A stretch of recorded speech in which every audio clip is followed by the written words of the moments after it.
అండి, అందరికి నమస్తే. ఈరోజు మీకు ఓ విశేషమైన దేవాలయాన్ని చూపించబోతున్నాను. ఆ దేవాలయం ఎక్కడుందంటే హైటెక్ సిటీ నుండి కొండాపూర్ వెళ్తుంటే హైటెక్స్కి సమీపంలోనే ఈ దేవాలయం కొలువై ఉంది. ఓ పుణ్య దంపతులకు అమ్మవారు కల్లోకొచ్చి ఈ దేవాలయాన్ని కట్టమని చెప్పారంట. ఆ దేవాలయమే అర్ధనారీశ్వర స్వామి దేవాలయం. మనం ఇప్పుడు ఆ దేవాలయానికి వెళ్దాం. ఆ అర్ధనారీశ్వర స్వామి దేవాలయంలో అనేక విశేషాలు ఉన్నాయి. అవన్నీ మనం ఇప్పుడు తెలుసుకునే ప్రయత్నం చేద్దాం. రండి, మీరు చూడండి, ఈ వీడియోని లాస్ట్ వరకు చూడండి, స్కిప్ చేయకండి. ఎన్నో విశేషాలు ఉన్నాయి, అవన్నీ మీరు తెలుసుకోండి.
నమస్తే అండి, నా పేరు మహిపాల్ యాదవ్. ఈ ఆలయ trust come chairman.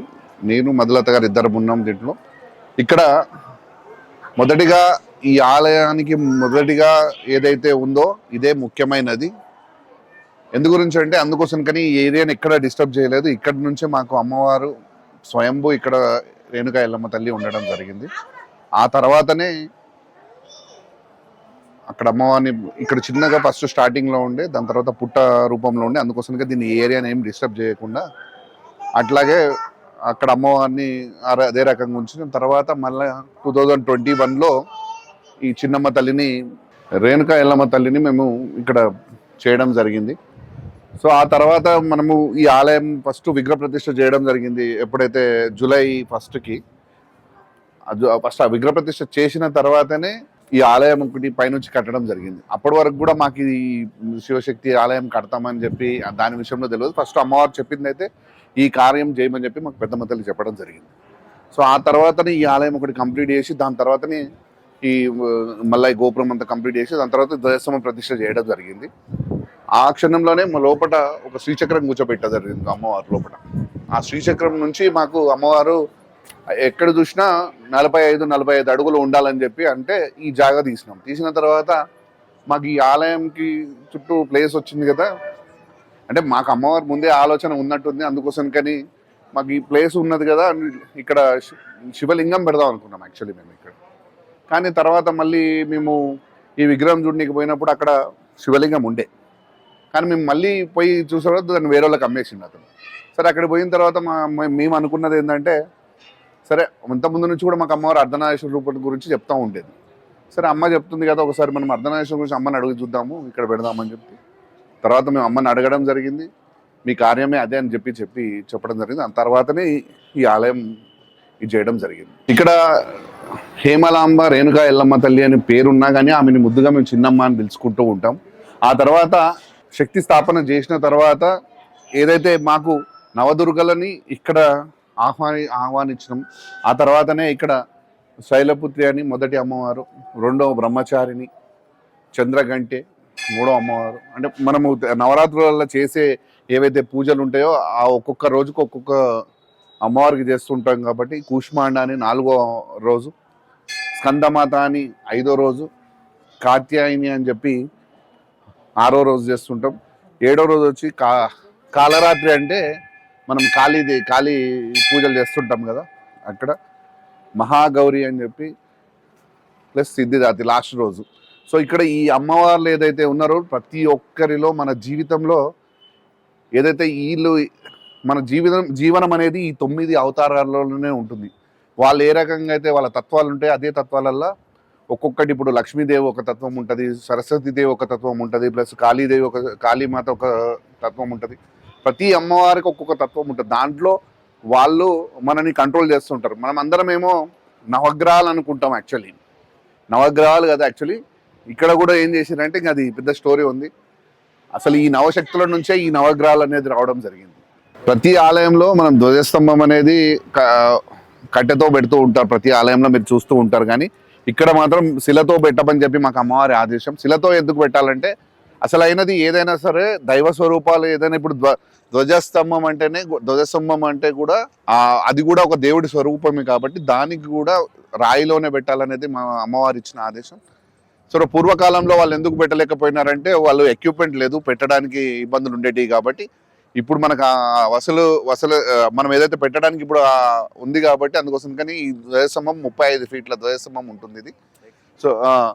So next అమ్మవారి కోసం ఈ ధ్వజస్తంభం రేణుకా చిన్నమ్మ కోసం ఈ ధ్వజస్తంభం ఇక్కడ ప్రతిష్ట చేయడం జరిగింది. ఇక్కడ ఏదైతే ఆలయం మనం చూస్తున్నామో అర్ధనాదేశ్వరుల రూపం ప్రపంచంలో కూడా ఎక్కడ లేదని మేము ఇక్కడ ప్రతిష్ట చేయడం జరగలేదు. మాకు అమ్మవారు చెప్తేనే ఇది చేయడం జరిగింది. ఎందుకంటే ప్రపంచంలో ఇప్పటి వరకు మనం అందరము చాలా తప్పుగా పూజ చేస్తూ ఉంటాం. శివ పార్వతులను వేరువేరుగా పూజ చేస్తుంటాం. కానీ మాకు అమ్మవారి పెద్దమ్మ తల్లి ఇచ్చిన ఆదేశం వాళ్ళిద్దరిని కలిపి పూజించడం. ఇక్కడికి వచ్చే ఎవరైనా భక్తులు ఉంటారు కూడా వాళ్ళకు కూడా ఇదే చెప్పాలి, వాళ్ళని కలిపే పూజించమని చెప్పమని చెప్పి మాకు ఇచ్చిన ఆదేశం. కొన్ని విషయాలు మాకు అమ్మవారు చెప్పడం జరిగింది. అవే విషయాలు మేము ఇక్కడ భక్తులకు కూడా చెప్తూ ఉంటాం. ఇక్కడ మీరు చూస్తున్న ధ్వజస్తంభం 60 ఫీట్ల ధ్వజస్తంభం. ఇది మొత్తం కింద నుంచి పై వరకు ఏకశిలలో ఉంటుంది. పైన అక్కడ ఏదైతే పైన రౌండ్ ఉంది కదా అక్కడ నుంచి ఇంకొక పార్ట్ ఉంటుంది. కంప్లీట్ గా ఒక 54 ఫీట్ కంప్లీట్ ఉంటుంది. 6 ఫీట్ పైన టాప్ ఏదైతే ఉందో అది మాత్రం పైన సపరేట్ ఉంటుంది. ఇది 56 సాలిడ్ ఒకటే సింగిల్ స్టోన్. ఇది ఇంతకుముందుకు మనం చెప్పినట్టే పూర్వకాలంలో కూడా వాళ్ళు ఇంత పొడవుని రాయిని లిఫ్ట్ చేసి పెట్టలేకపోతుండే కాబట్టి కట్టెలో పెట్టి 100 సంవత్సరాలకు ఒకసారి ఆ ధ్వజస్తంభ ఏదైతే పెడతామో అది తీసి పక్కన పెట్టి మళ్ళీ కొత్త ధ్వజస్తంభం ఇప్పటికీ కూడా పెడుతూ ఉంటారు. మన తిరుపతిలో కూడా మార్చారు. సో అట్లా అని చెప్పి ఏ రూపమైనా శిల రూపంలోనే ఉండాలి కాబట్టి ఆ శిలలో ఆ శక్తి ఉంటుందంట. దానికోసం అని చెప్పి మాకు అమ్మవారు చెప్పడంతో ఈ యొక్క ధ్వజస్తంభం పెట్టడం జరిగింది. సో ఇక్కడ మనం పైన ఏదైతే గుడి పైన విగ్రహాలు మనం పెట్టినామో ఒకసారి మీరు గమనిస్తే ఇక్కడే కనపడుతుంది. మనకు గుడి లోపలికి రాకముందుకే ఒక పక్క నంది, ఇంకో పక్క సింహం. నంది వాహనం వచ్చేసి మన శివయ్యది, సింహవాహనం వచ్చేసి ఏదైతే అమ్మది. సో మధ్యలో ఉన్న త్రిశూలం త్రినేత్రం ఏదైతే ఉందో, త్రిశూలం అనేది శివయ్య ఆయుధం, అది కూడా త్రినేత్రం కూడా శివయ్యదని చెప్తుంటారు. కానీ ఇక్కడ మనం తెలుసుకోవాల్సిన విషయం ఏంటంటే ఇది శక్తి ఆలయం. త్రిశూలం అనే దాని గురించి కూడా, త్రిశూలం అంటే 3 శక్తులు అమ్మవారు. ఎవరెవరు? శక్తి, సతి, పార్వతి. ఈ 3 రూపమే ఆ త్రిశూలం. అందుకోసమని శివయ్య ఆయుధం కూడా వాళ్ళ రూపమే ఉంటుంది. అమ్మనే ఆ శక్తి రూపంలో ఆయనకు ఆ శక్తిని ఇస్తూ ఉంటుంది. కాబట్టి ఆ ఒక్క స్ట్రక్చర్ని చూస్తేనే మీరు బయటికి వెళ్ళి చెప్పేయచ్చు ఆ ఆలయంలో ఏదైతే మన అమ్మవారు ఎంత ప్రాముఖ్యం, ఇక్కడ శక్తే ముఖ్యం అని చెప్పడానికే ఇది ఒక స్ట్రక్చర్ ఉంటుంది. ఇక్కడ ప్రతి ఆలయంలో నంది ఉంటుంది. ఇక్కడ మేము అందరూ అనుకునేది ఏంటంటే ఇప్పుడు నంది ఒక్కడే పెట్టారు ఇక్కడ, మరి సింహాన్ని పెట్టలేదని అనుకోవచ్చు. మేము కూడా అనుకున్నాం అట్లనే. కానీ మాకు అమ్మవారు చెప్పడం జరిగింది ఒక నందే ఆయన వాళ్ళ ముందు ఉంటుందంట, సింహం అనేది వాళ్ళతో పాటు ఉండదు అని చెప్పి మాకు తెలుసుకోవడం జరిగింది. ఇప్పుడు మనం గుళ్ళోకి వచ్చినాము. గుడి లోపల ఇక్కడ శ్రీచక్రం అనేది ఉంది కదా, ఇది మాకు అమ్మవారు చెప్పడమే జరిగింది. ఎందుకంటే ప్రతి ఒక్కరూ లోపలికి పోలేరు, అందరూ వాళ్ళ కాళ్ళు మొక్కలేరు. అందుకోసం కానీ ఇక్కడ వాళ్ళ పాదాలను ఇక్కడ ప్రతిష్ఠ చేయడం జరిగింది. దాంతో పాటుగా ఇక్కడ శ్రీచక్ర స్థాపన చేయడం జరిగింది. ప్రతి పూజ ఈ యొక్క శ్రీచక్రం కింద, పైన ఒక శ్రీచక్రం కింద ఒక శ్రీచక్రం ఉంటుంది. ఎందు గురించి అంటే ప్రతి ఒక్క భక్తులకు వాళ్ళ దర్శనం చేసి లోపలికి పోయి వాళ్ళని ముట్టుకోలేరు కాబట్టి ఇక్కడనే వాళ్ళకి దర్శనం ఇచ్చి ఇక్కడ ఏ పూజ జరిగినా ఆలయంలో ఈ యొక్క ప్రాంగణంలోనే ఈ పూజలు జరుగుతాయి. ఇక్కడ ఉత్సవ విగ్రహాలైనా, ఇక్కడ అభిషేకాలైనా, ఏదైనా కానీ ఏ పూజ జరిగినా ఈ యొక్క శ్రీచక్రం కిందనే ఉంటాయి. ఎందుకంటే ఇక్కడ ఒక 10 నిమిషాలు ఇక్కడ కూర్చొని మీరు ధ్యానం చేసుకుంటే మీకు ఆ పవర్ అనేది, మీకు శివపార్వతుల పవర్ అంటే ఆ శక్తి మీకు ఇక్కడ ఏర్పడుతూ ఉంటుంది.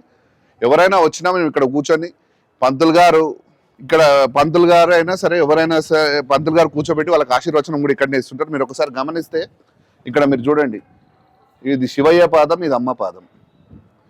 ఇది కూడా మాకు అమ్మవారు చెప్పడంతో ఈ యొక్క పాదాలు ఇక్కడ పెట్టడానికి ముఖ్య కారణం కూడా భక్తులకు ఎవరైతే వస్తారో ఈ శ్రీచక్రం నీడబడడం చాలా మంచిదంటే ఎటువంటి పాపాలున్నా పోతాయి అని చెప్పి ఒక అమ్మవారు మాకు చెప్పడం, అందుకోసం ఆ శ్రీచక్రం పెట్టేయడం జరిగింది. ప్రతి ఒక్కరికి ఇక్కడ వాళ్ళ ఆశీర్వాదం దొరకాలనే దాని ఉద్దేశంతో ఇక్కడ పెట్టడం జరిగింది. ఇప్పుడు ప్రధాన ద్వారం మనము ఒకసారి మీరు గమనిస్తే ఇక్కడ ఈ ఆలయం శివపార్వతులది ఒక ఏకాంత స్థలం ఇదంతా. ఇక్కడ వాళ్ళిద్దరికి ప్రేమకు చిహ్నంగా వాళ్ళిద్దరూ ఏదైతే ఉంటారో వాళ్ళకు చిహ్నంగానే ఇవన్నీ ఒక రూపాలు చేయడం జరిగింది. ఇది ప్రతిదీ ఇక్కడ ఏ డిజైన్ కూడా మొత్తం మదమనే చేయించడం జరిగింది. ప్రతి ఒక్క డిజైన్ కూడా ఈ గుళ్ళో శ్రీచక్రం కానీ, పక్కన ఉన్న డిజైన్స్ కానీ, పిల్లర్లకు ఉన్న డిజైన్స్ కానీ, ప్లస్ ఈ దర్వాజాలకు ఉన్న డిజైన్స్ కానీ, బయట ఉన్న బొమ్మలు కానీ, పైన ఉన్న గోపురంకు ఉన్న బొమ్మలు కానీ, ఈ డోర్ల మీద ఈ రకంగా పెయింటింగ్స్ రావాలి, ఈ రకంగా బొమ్మలు రావాలనేది కూడా మొత్తం కూడా మదమనే చేయించిన ఇవి ప్రధాన అర్ధమండపం. ఇది మొదటి మండపం. మనం గుడి లోపలికి ఎంటర్ కాగానే మొదటి ప్రధాన మండపం, ఆ తర్వాతనే గర్భాలయం. ఇప్పుడు మీరు ఇక్కడ గమనిస్తే గర్భాలయంకి కూడా సేమ్ రకమైన బొమ్మలు ఉండడం జరుగుతుంది. అది కూడా ఆమె యొక్క ఆలోచన మీదకే, మదమ ఆలోచన మీదకే ఈ ఆలయంలో ఇవి అన్ని జరగడం జరిగింది. ఇక్కడ మీరు గమనిస్తే ఆయన సగం, ఆమె సగం, ఇద్దరు కలిస్తేనే ఈ జగం. అతను మాట అయితే ఆమె అర్థం, ఈ ఇద్దరు కలిస్తేనే ఈ జగం. ఆమె పట్టు, ఆయన విడుపు, ఇద్దరు కలిస్తేనే ఈ జగం. సో అతను పుట్టుక లేని వాడు, ఆమె ప్రతి పుట్టుక మహాపురాణం. ఇప్పటివరకు మనం 9 అవతారాలు ఏదైతే చెప్పినామో ఒక్కొక్క అవతారంలో ఆమె ఒక్కొక్క పురాణంగా ఆమె చెప్పుకుంటూ ఉంటాం. అతనికి పుట్టుకనే లేదు, ఒకటేసారి జన్మించిండు శివయ్య. ఆమె మాత్రం ప్రతి పుట్టుక మహాపురాణం. దీనికి మనలోనే ఆ శివపార్వతులు ఉంటారని చెప్పడానికి ఈ ఒక్క విగ్రహాన్ని చూస్తే మేము చెప్పవచ్చు. ఇప్పుడు మనం అందరం కూడా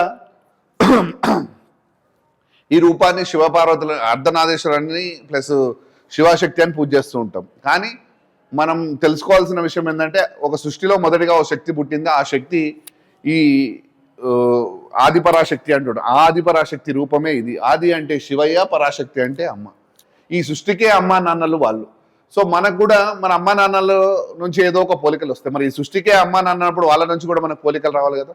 ఇక్కడ మీరు సరిగ్గా గమనిస్తే మన శరీరాన్ని తీసుకోండి. ఇక్కడ మీరు కుడి పక్కననేమో బలంగా ఉంటారు, ఎడమ పక్కన కొంచెం వీక్గా ఉంటారు. మీకు ఒక సైజెస్ కూడా తేడా ఉంటాయి ప్రతి ఒక్కరు ఆడ కానీ మొగ కానీ. సో ఇక్కడ మీరు తెలుసుకోవాల్సింది ఏంటంటే ఇక్కడ మీరు వాళ్ళిద్దరిని గమనించిన శివయ్య బలంగా ఉంటాడు, అమ్మ కొంచెం నాజుగ్గా ఉంటుంది. సో ఇదే నిదర్శనం. శివపార్వతులు అనేటోళ్ళు ఎక్కడనో ఉంటారు, మన శరీరం మనతో పాటే ఉంటారని చెప్పడానికి ఇదే నిదర్శనం.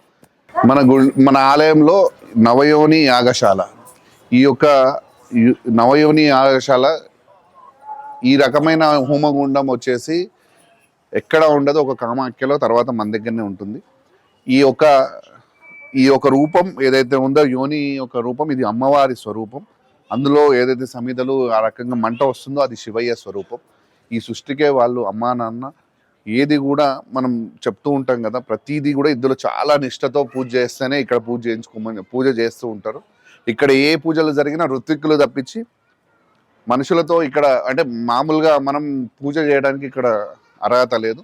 ఇక్కడ మేము ఏ పూజ చేయించినా ఓన్లీ ఒక పంతులతోటే ఇక్కడ మేము పూజలు చేయడం జరుగుతుంది. ఎందుకంటే ఇది చాలా నిష్టతో చేయాల్సిన పూజ కాబట్టి మాకు ప్రతిదీ అమ్మవారు చెప్పడం జరిగింది. ఆ అమ్మవారి ఆదేశాల మేరకు ఇది పెట్టడం జరిగింది. ఇక్కడ ఏ పూజలు జరిగినా ఈ ఇట్లాంటి హోమగుండాన్ని పెట్టి ఇక్కడ కార్యక్రమాలు చేయడం జరిగింది. ప్రతిష్ట అప్పటి నుంచి మన శివశక్తి ప్రతిష్ట అప్పటి నుంచి కూడా ఇట్లాంటి హోమగుండాలే పెట్టి పూజలు చేయడం జరిగింది. ఎందుకంటే మీకు చెప్పాను కదా ఇంతకుముందుకే, ఈ రెండు వాళ్ళకు సంబంధించినవి. ఏదైతే ఈ రూపం ఉన్నదో ఇది అమ్మవారి స్వరూపం. లోపల ఏదైతే అగ్ని వస్తుందో అది శివయ్య స్వరూపం అని చెప్పి చెప్తూ ఉంటారు.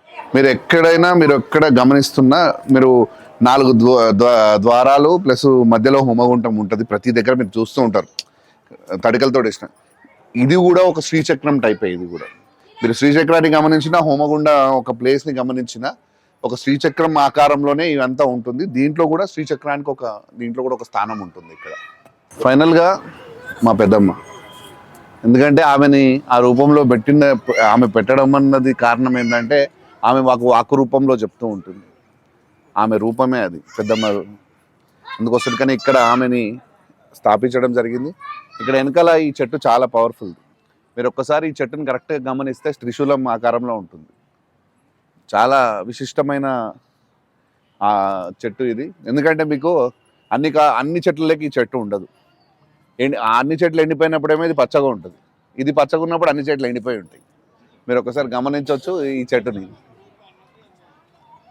ఈ చెట్టుని మాకు ఒక పేరు చెప్పడం జరిగింది అమ్మ. అసలు ఆ పేరు ఉంటుందని కూడా మాకు తెలియదు, కానీ ఈ చెట్టు యొక్క పేరుని అమ్మవారు మాకు చెప్పింది కకాఫలం అని. ఆ చెట్టు మనం యాప చెట్టు అని పిలుస్తాం, కానీ ఆ చెట్టు పేరు కకాఫలం అని చెప్పి మాకు అమ్మవారు చెప్పడం జరిగింది. ఈ యొక్క మీరు 3 త్రిశూలం టైప్ ఉంటుంది. మీరు ఒకసారి అది అటు ఇటు ఉన్నా కానీ 3 లైన్లు వచ్చినాయి దాంట్లో.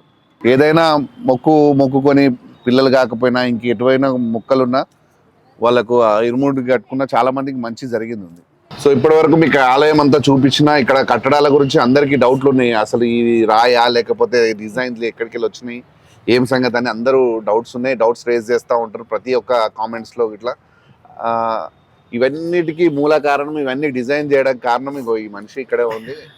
తనే ప్రతిదీ కూడా ఈ ఆలయంలో శ్రీచక్రమైనా ప్లస్ పైన బొమ్మలైనా గుడికి ఇట్లాంటి డిజైన్స్ రావాలనే తనే మదం అనే ఇప్పటిదాకా మీకు చెప్పినాను కదా.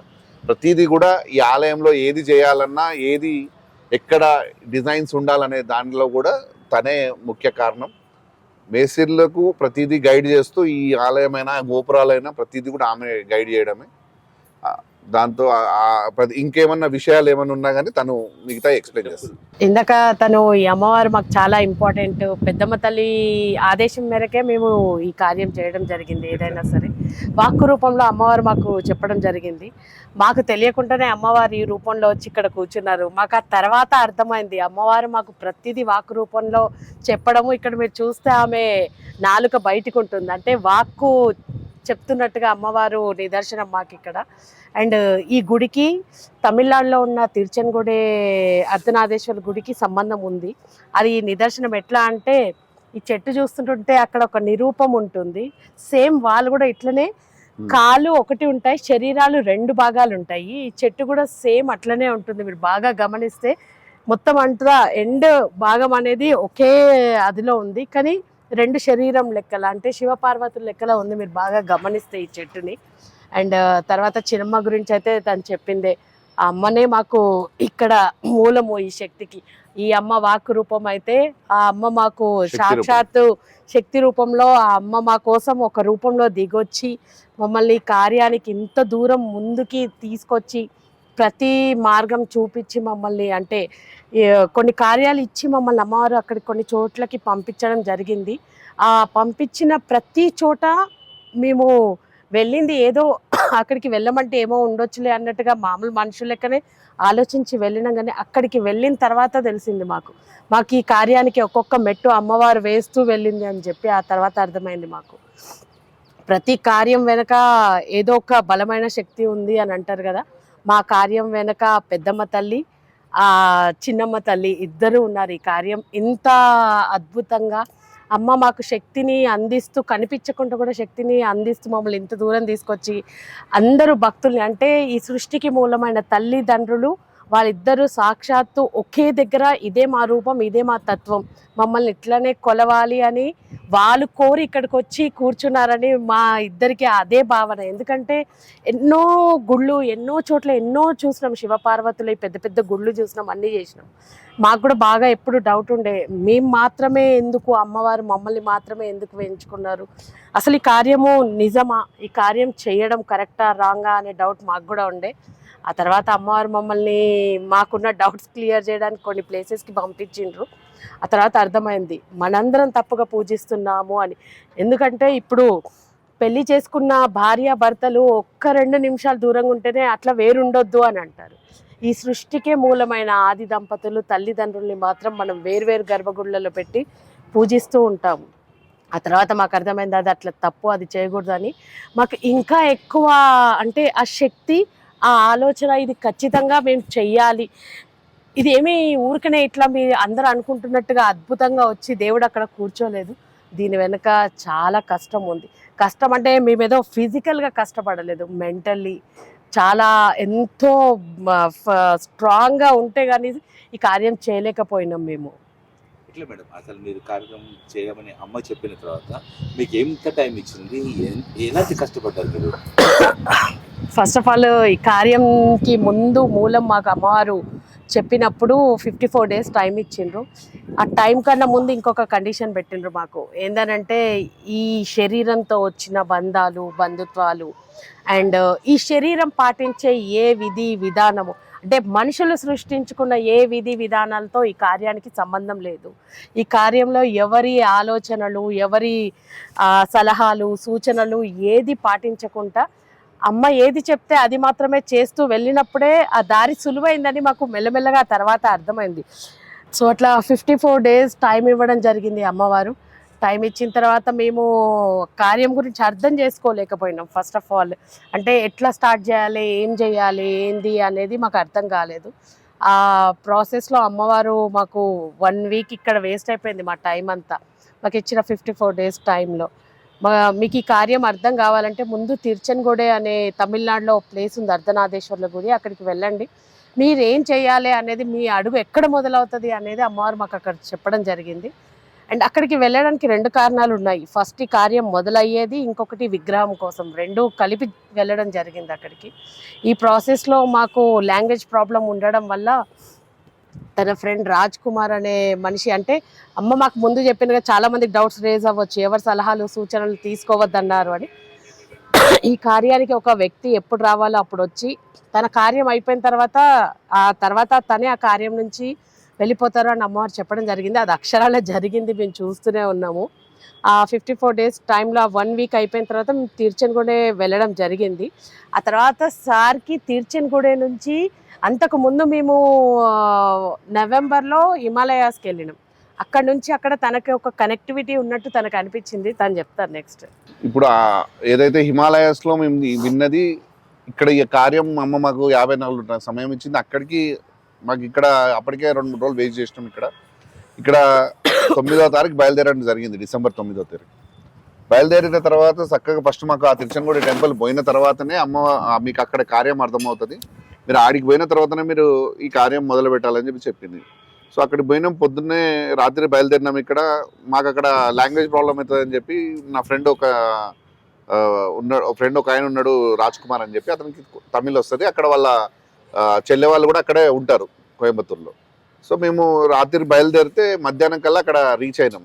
ఇక్కడ మన పొద్దున కల్లా రీచ్ అయినాం, 10-11 గంటల వరకు మన తిరుచెన్గొండ 10 గంటలకి మాకు దర్శనం అయిపోయింది. సో ఆ తర్వాత మాకు అక్కడ కొంతమంది ఒక మనిషి వచ్చి కూర్చొని మాకు కొన్ని విషయాలు చెప్పడం జరిగింది. నేను ఏదైతే హిమాలయాస్లో విన్నానో సేమ్ వర్డ్స్ ఇక్కడ తిరుచెన్గొండ టెంపుల్లో విన్నాను. సో అక్కడ నాకు కనెక్షన్ అనేది అక్కడ నుంచి ఇక్కడ కనెక్ట్ అయింది. సో నేను చేయాల్సిన కార్యం కూడా మాకు అక్కడే అర్థమైపోయింది. అంటే మాకు అమ్మవారి అర్ధనారీశ్వర రూపం గురించి చెప్పింది, కానీ అసలు దాంట్లో తత్వం ఏంది, వాళ్ళ గురించి ఏంది అనేది పూర్తిగా మాకు అక్కడ అర్థం కావడం జరిగింది. సో అక్కడి నుంచి మేము ఇంకా మాకు కార్యం అర్థమైన తర్వాత మేము ఆ లోకల్లో ఉన్న కోయంబత్తూరులో ఉన్న కొన్ని ప్లేసెస్కి వెళ్ళినాం. అక్కడ విగ్రహ తయారీ వాళ్ళ దగ్గరికి. సో అక్కడ పోయిన తర్వాత వాళ్ళని మేము ఇవి రూపాన్ని ఒకటి ఇట్లా అర్ధనారీశ్వర రూపాన్ని ఇట్లా మేము 9 అడుగులు చెక్కాలని చెప్పి వాళ్ళకి చెప్పడంతో వాళ్ళు ఇప్పటివరకు ఎక్కడ చెక్కలేదు సార్. ఇది చెక్కాలంటే మాకు మినిమం ఒక 6 నెలలు లేకపోతే సంవత్సరం పడుతుంది, ఇంత ఇమీడియట్గా అయితే కాదు సార్ అని చెప్పేసారు వాళ్ళు. అట్లా 4 షాప్స్ తిరిగిన, ఒకరు 3 నెలలు అంటారు, ఒకరు 6 అంటారు, ఒకరు సంవత్సరం అంటారు, ఒకరేమో కాదంటారు ఇంకొకరు. ఎందుకంటే ఇప్పటివరకు సృష్టిలో ఇప్పటివరకు ఎక్కడ చెక్కలేదు ఇట్లాంటి రూపం అని చెప్పి. సో మాకు టెన్షన్గా ఉండే, అతను కూడా చెప్తే మాకు అప్పుడే మళ్ళీ అమ్మవారు ఆ రోజు ఈవినింగ్ రావడం జరిగింది. ఒక్క ప్లేస్ ఉంది, అక్కడికి పోతే మీరు ఈ సమయం కల్లా సాయంత్రం కల్లా రీచ్ అయితే మీరు చేరుకోగలిగితే మీకు ఆ కార్యం అనేది అవుతుంది, లేకపోతే ఇంకా తర్వాత ఇంకా పొద్దున్నే బయలుదేరినాం. అక్కడ నుంచి ఒక 350 కిలోమీటర్ 400 కిలోమీటర్ ఉంటుంది మన కోయంబత్తూరు నుంచి మహాబలిపురం. సో అక్కడ బయలుదేరితేనే మాకు ఎంట్రన్స్లోనే పెద్ద షాప్, అంటే ఒక షాపు మాకు ఎంట్రన్స్లో ఒక షాప్ కనపడ్డది. సో అక్కడ విగ్రహాలు కొంచెం పెద్ద పెద్ద విగ్రహాలు చెప్తున్నాడు. సరే ఏమైనా చేయగలుగుతాడేమో అని చెప్పి మనం అక్కడ ఆగిపోయినాం. అయిన తర్వాత పోయినాం, లోపలికి పోయిన తర్వాత అతనితో మాట్లాడినాం. అవన్నీ చూసిన తర్వాత ఫస్ట్ అతనేమో కుదరదు అన్నాడు. తర్వాత సరే చేస్తాడు. తర్వాత అట్లా ఇట్లా చేసి మళ్ళీ రేట్ విషయంలో అది ఇది జరిగిన ఉండే. నువ్వు చెప్పు అక్కడ నుంచి. యాక్చువల్గా మాకు అమ్మవారు చెప్పింది ఏంది అని అంటే, ఆ చేసే వ్యక్తి మీరు వెళ్ళిన వెంటనే మొదటి ఏదైతే మీకు కనిపిస్తుందో మొదటిగా అక్కడే ఈ విగ్రహం చెక్కబడుతుంది అని చెప్పి మాకు అమ్మవారు చెప్పడం జరిగింది. మేము అది బిలీవ్ చేసి వెళ్ళగానే ఒక షాప్ కనిపించింది పోగానే. మాకు అప్పటికే ఈవినింగ్ 6:30 అయిపోయింది. ఆ నమ్మకంతో వెళ్ళి మేము అక్కడ అతన్ని కనుక్కోవడం జరిగింది.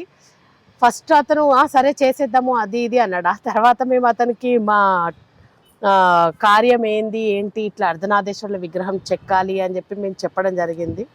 తర్వాత అతను కొంచెం రూడ్గా మాట్లాడిండు, నేను చెయ్యను పోండి అది ఇది అని అంటే, మనం కూడా మనుషులమే కదా, మాకు కూడా ఎక్కడో చోట కొంచెం ఈగో ఉంటుంది కదా, ఇతను కాకపోతే ఇంకా 10 షాపులు ఉన్నాయి ఇక్కడ పెద్ద పెద్దవి, ఇతనేంది చెక్కేది అని చెప్పేసి మేము వెళ్ళిపోయినాం. అక్కడి నుంచి పోయి కొన్ని షాపులు దిగి స్వయంగా దిగి చూసినాము, అడిగినాము, చెప్పినాము. కొంతమంది చేస్తాను అంటున్నారు, కానీ ఎక్కడ కూడా ఇతని దగ్గర ఏదైతే మేము చూసినామో అంటే చెయ్యగలడు అనే కాన్ఫిడెన్స్ మిగతా మేము తిరిగిన ఏ షాపులో కూడా చూడలేదు. ఇంకా మాకు అనిపించింది సరే ఇది మనమే ఒక మెట్టు దిగి వెళ్ళడం మంచిది, ఎందుకంటే అమ్మవారు చెప్పినట్టుగా ఇప్పటి వరకు జరుగుతూ వచ్చింది.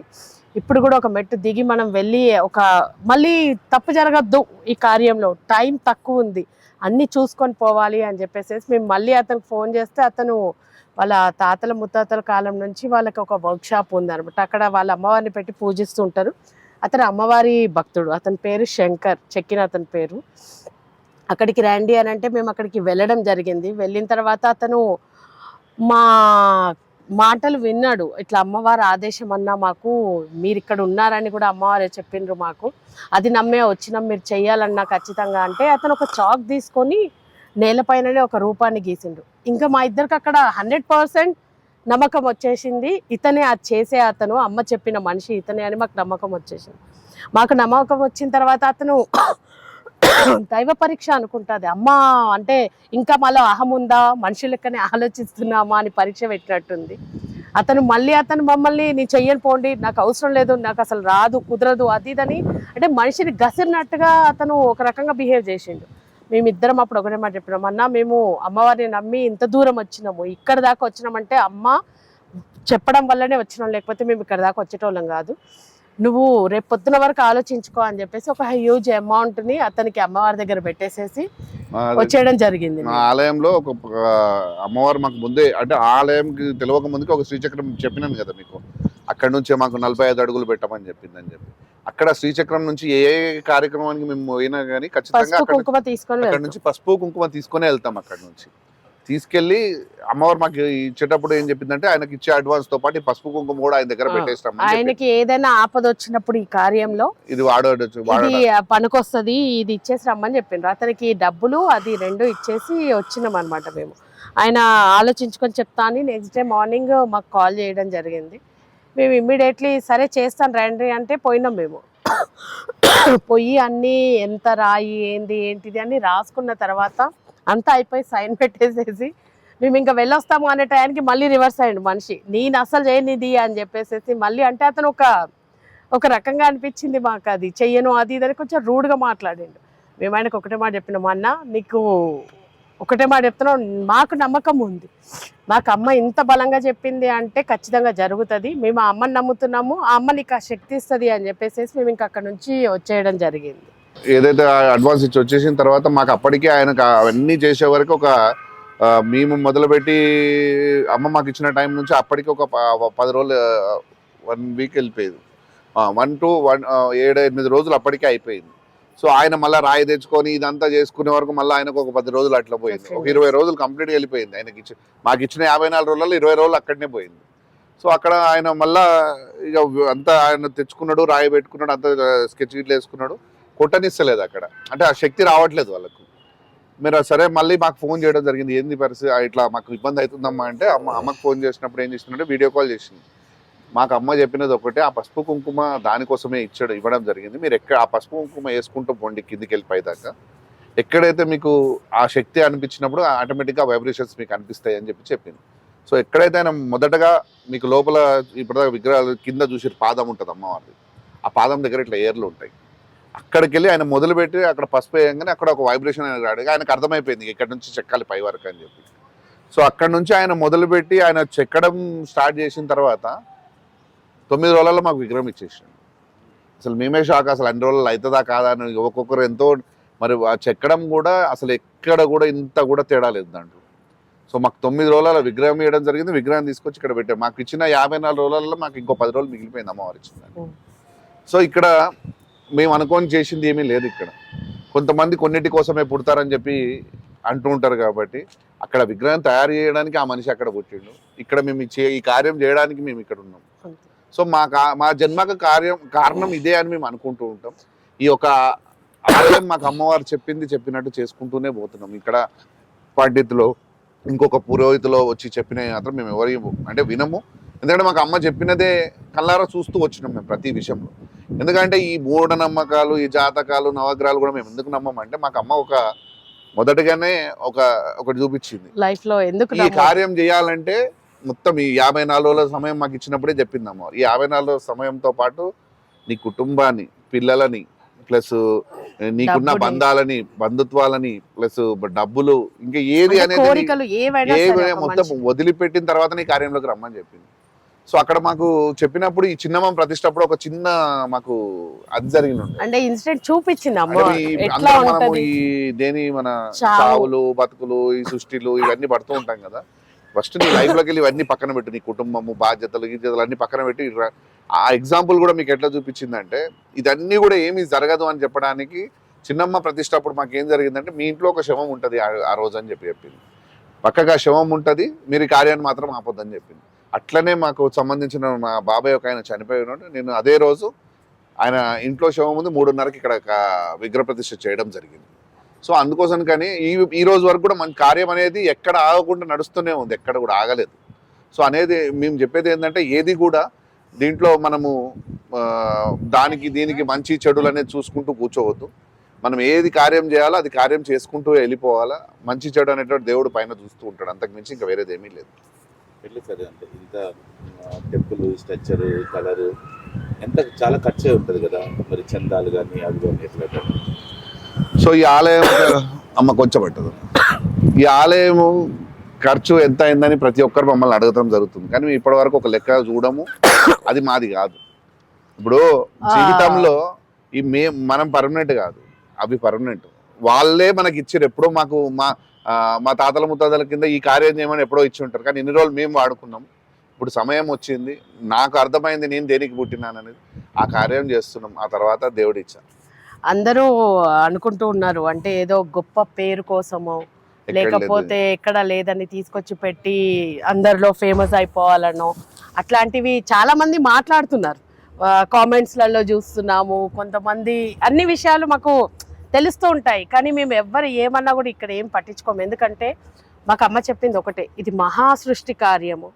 ఇక్కడ మీరు చేస్తున్న 2 అతీతమైన శక్తుల్ని ఒకే దగ్గర పెట్టి పూజించడము, వాళ్ళ దర్శన భాగ్యం ఇంతమంది కలిగించడం. ఫస్ట్ ఆఫ్ ఆల్ ఇక్కడ ఎవరి దగ్గర మేము ఏ డొనేషన్లు తీసుకోలేదు. ఇక్కడ ఏ మనిషి కూడా వచ్చి మేము ఇక్కడ ₹1 ఇట్లా ఇచ్చినాము అని చెప్పడానికి ఎవ్వరికీ లేదు. ఒకవేళ ఎవరైనా అన్నప్రసాదానికి ఇస్తా అని వచ్చినా మేము చెప్పేది ఒకటే, మాకు డబ్బు రూపంలో ఏమి ఇవ్వద్దు. ఏమి ఇవ్వాలనుకున్నా అన్నప్రసాదానికి ఉపయోగపడే బియ్యమో పప్పో ఏదో ఒకటి మీ శక్తికి తగ్గంత ఇచ్చి వెళ్ళండి అనే చెప్తున్నాం. వాళ్ళు ఇచ్చింది మేము చేసే దాంతో వాళ్ళు ఇచ్చింది అది ఒక 5 కిలోలో 10 కిలోలో ఎంత కానివ్వండి మా దాంట్లో కలిపి అది చేయడం జరుగుతుంది, నైవేద్యం ప్రసాదం చేయడం జరుగుతుంది. అండ్ ఇంకొకటి ఏంది అని అంటే గొప్ప కోసం అయితే చేయలేదు. గొప్ప కోసం చేయాలంటే మా జీవితాలు వదిలేసి ఇక్కడ కూర్చోం మేము. అండ్ ఇంకో విషయం కూడా ఏంది అని అంటే ఇదే కార్యము చాలామంది మీరు ఇందాక అన్నట్టు అంటే ఎందుకు పుట్టినరు ఏంది అని అర్థమవుతుంది, ఎందుకు చేసిండ్రు ఈ కార్యము అని అనే కొన్ని ప్రశ్నలు చాలా మందికి ఉన్నాయి. ఇప్పుడు మేము చెయ్యకపోతే ఇది ఇంకెవరు చెయ్యరు అని మా ఇద్దరికి అర్థమైపోయింది. ఈ 2.5 years జర్నీలో మేము అది చూడగలిగినాం. మా అనుభూతి దీంట్లో ఎట్లాంటిది అని అంటే, ఒక తల్లి తన గర్భంలో 9 నెలల బిడ్డని మోసినప్పుడు ఎట్లాంటి అనుభూతి ఒక తల్లికి మాత్రమే తెలుస్తుందో, ఈ కార్యం గురించి ఆ 2.5 సంవత్సరాల అనుభూతి మా ఇద్దరికి మాత్రమే తెలుసు. మేము చేసిన జర్నీ కష్టం అంటే చాలా చాలా రకాల థింగ్స్ ఫేస్ చేసినాము. కానీ ఇక్కడ మాకు అమ్మవారు మాట ఇచ్చినట్టుగా ఈ కార్యం మాత్రము ఎవ్వరు వచ్చి దీన్ని ఆపలేరు అని చెప్పి అమ్మవారు చెప్పినట్టుగానే ఒక ఈగ కూడా మాకు ఇక్కడ వాలలేదు. అసలు చాలా శక్తినిచ్చింది అమ్మ ఈ కార్యం చేయడానికి. అంతే శక్తితోటి ఇప్పటి వరకు కూడా మేము ముందుకి వెళ్తూ ఉన్నాము. ఇక మీదట అమ్మ దయ, అమ్మ ఏ దారి చూపిస్తే ఆ దారిలో నడుస్తూ వెళ్తాము. ఇంతకుముందు మీకు ఆ విగ్రహాన్ని చూపించి మనలో ఆ శివపార్వతులు ఎలా ఉంటారని చూపించినాను. ఇక్కడ మనం అందరం తెలుసుకోవాల్సిన విషయం ఏంటంటే, శివపార్వతులు అనేటోళ్ళు గుళ్ళో ఉండరు. వాళ్ళు ఉండేది మన ఇంట్లోనే, మన అమ్మా నాన్న రూపంలోనే ఉంటారు. ఎలా అంటే ఇప్పుడు మనం అనుకునేది శివయ్యని ఏది అడిగినా అది ఇచ్చేస్తాడు, ఏ తప్పు చేసినా క్షమిస్తూ ఉంటాడు, మన బోలాశంకరుడు అని చెప్తూ ఉంటారు, కోపిష్టి ముక్కోపి అని చెప్తూ ఉంటారు. అదే అమ్మకు పూజ చేయాలంటే చాలా నిష్ఠతో చేయాలి, ఆమె అనుగ్రహించాలంటే చాలా కష్టం, ఆమెతోటి చాలా జాగ్రత్తగా ఉండాలని చెప్పి అందరు అనుకుంటూ ఉంటారు. ఇక్కడ మనం తీసుకోవాల్సింది ఏంటంటే, మనలోనే ఆ తత్వం ఉందని చెప్పడానికి, మన తాతల ముత్తాతల నుంచి దంపతులు ఎట్లా అవుతున్నారో ఇప్పుడున్న జనరేషన్లో పెళ్లిళ్ళు చేసుకున్న దంపతులు కూడా అట్లే బతుకుతున్నారు.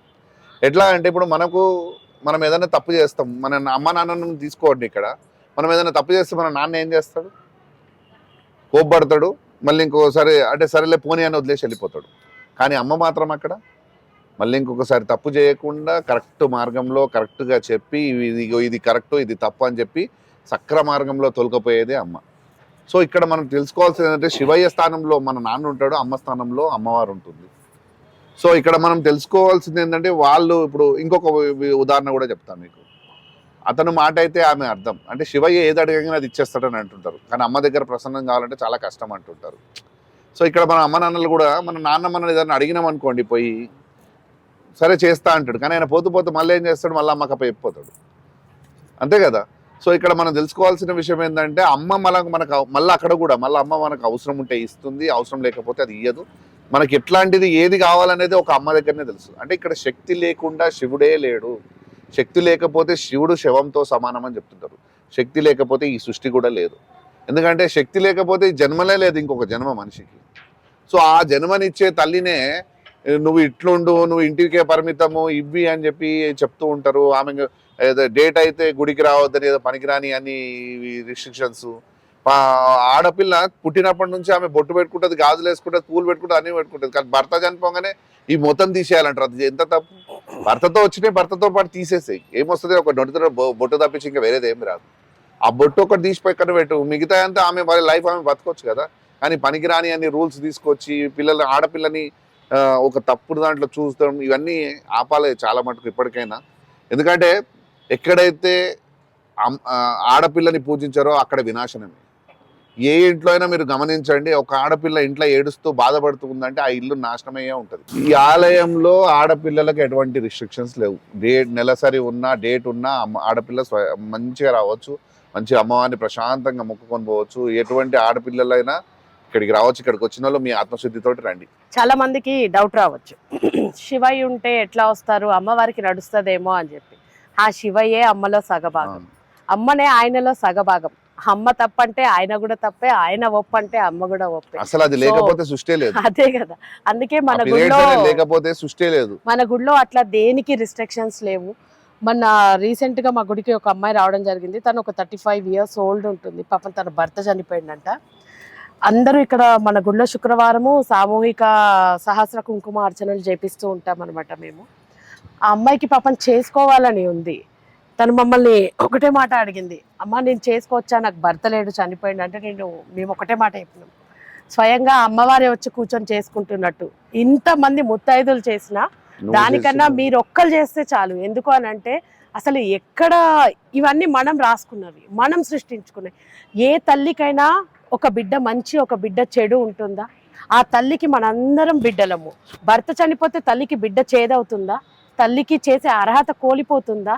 అవన్నీ ఏం రిస్ట్రిక్షన్స్ మాకు అర్థం కాలేదు. అందుకే మన గుళ్ళో ఎట్లాంటి సిచ్యువేషన్లో తను ముత్తైదు అయినా కాకపోయినా, ఏ వయసులో ఉన్న అమ్మాయి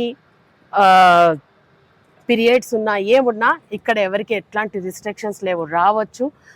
ఆ తల్లిదండ్రులు ఆ ఆది దంపతుల దర్శనం చేసుకోవచ్చు, వాళ్ళ ఆశీర్వాదం పొంది వెళ్ళొచ్చు ఇక్కడ ఎవరైనా సరే. మన గుడిలో ఇక్కడ ఎవరికి విఐపి దర్శనాలండి, స్పెషల్గా రికమెండేషన్లు అండి, లేకపోతే నాకు సంబంధించిన వాళ్ళు, తనకు సంబంధించిన వాళ్ళు, లేకపోతే మాకు తెలిసిన వాళ్ళు, మా చుట్టాలు ఎవరో వచ్చినా కూడా ఇక్కడ ఎవరికి ఎట్లాంటి ప్రత్యేకమైన పూజలు, ప్రత్యేకమైన దర్శనాలు ఏవి ఉండవు. ప్రతి ఒక్కరు సమానమే ఇక్కడ. ఈ అనుకోవచ్చు వీళ్ళు కట్టినందుకు అహంకారంతో ఇట్లా చేస్తున్నారా అని మా దగ్గర వాళ్ళు అనుకోవచ్చు, ఫ్రెండ్స్ అనుకోవచ్చు, తెలిసిన వాళ్ళు అనుకోవచ్చు. కానీ మాకు అమ్మవారు ఇచ్చినదే ఈ కార్యము, మహాసృష్టి కార్యము. మన సృష్టికి మూలమైన ఆ తల్లిదండ్రులు ఇక్కడ ఉన్నారు కాబట్టి తల్లిదండ్రుల్ని చూడడానికి ఏ బిడ్డకి కూడా స్పెషల్ అది ఉండని అవసరం లేదు. వచ్చిన ప్రతి బిడ్డ వాళ్ళకి సమానమే ఇక్కడ. అందుకోసమనే మేము అట్లాంటివి ఏవి కూడా చెయ్యట్లేదు, ఇన్ ఫ్యూచర్ కూడా చెయ్యము. అండ్ పూజలైనా సరే అందరూ సమానమే, ఎవరు వచ్చినా కూడా అందరూ ఒకే దగ్గర కూర్చుంటారు, ఒకేలాంటి గోత్రనామాలు చదువుతారు మా పంతులు, ఒకేలాంటి అభిషేకాలు ఒకేలా జరుగుతాయి ఏ పూజ అయినా కూడా. ఇక మేము ఇంతకు ముందు చేసిన ఏ ఉత్సవానికి కూడా మేము ఎవరి దగ్గర ఏ డబ్బులు తీసుకొని చేయలేదు. అండ్ ఇప్పుడు చేయబోయే ఉత్సవాలలో కూడా ఇక్కడ ఎవరో డొనేషన్స్ ఇస్తేనో ఏదో చేస్తేనో మేము చెయ్యము. ఏది చేసినా ఆ శివపార్వతులకి, ఆ శివశక్తులకి మా సేవ అనుకుంటాము, ఇది మా బాధ్యత అనుకొని చేస్తున్నాం. అమ్మ మాకు ఎంతవరకు శక్తిని ఇస్తే అంతవరకు మేము చేస్తూ ఉంటాము, మా ఊపిరి ఉన్నంత వరకు చేస్తూ ఉంటాం ఇది.